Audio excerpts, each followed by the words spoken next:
So, looking for that book. Where is that book?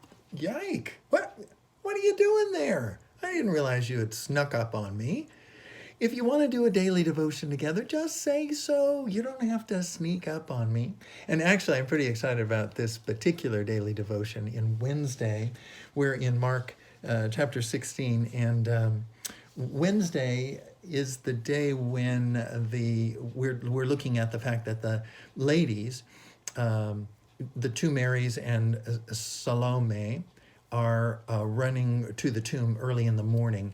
The night before, after 6 p.m. on Saturday, the Sabbath was over, so that they could go and buy their spices and prepare the ointments that would prepare the body of Jesus for an appropriate and honorable burial. At any rate, they are running to the tomb. We see them in this particular verses 1 through 4. We see them running to the tomb, and it occurs to them, how in the world are we going to move this remarkably large stone away? It's not physically possible for even the three of them to do that.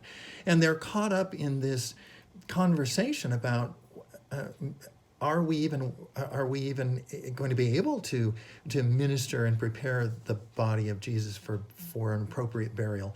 Are we going to get past the stone that blocks the way? Who's going to help us with this? And so their minds are racing as their feet are racing toward the tomb and toward this really impossible task, the impossibility of even being able to get beyond the stone that protects his body and whatever he was buried with at the time.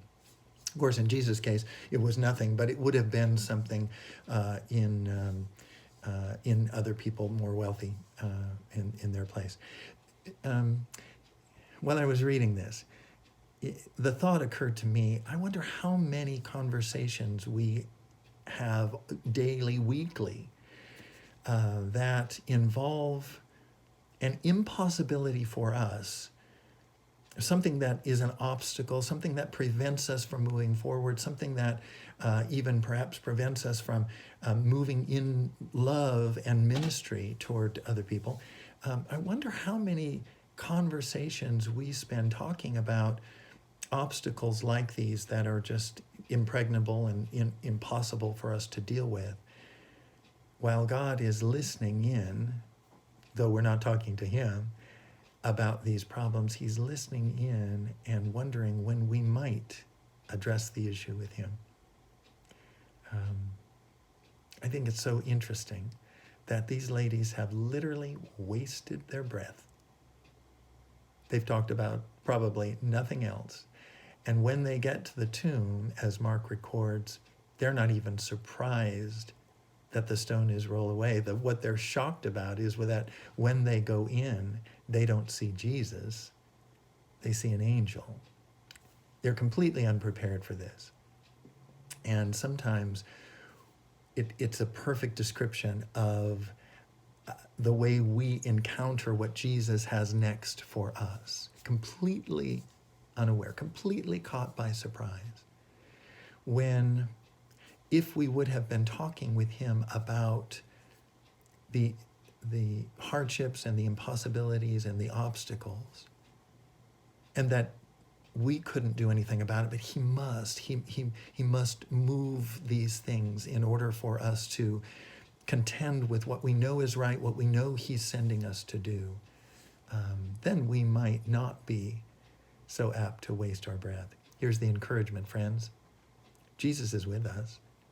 There's nothing that comes to us that doesn't pass through him first. He's given us his Spirit for a reason.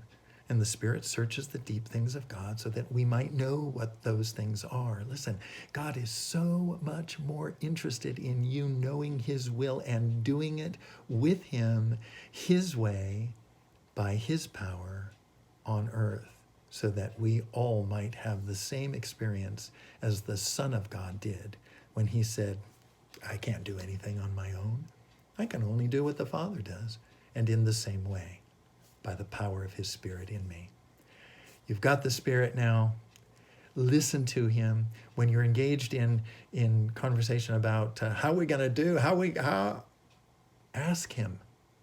He wants to be included in the conversation, and he is the solution to every problem that we have. God bless you today. Have a great one with Jesus.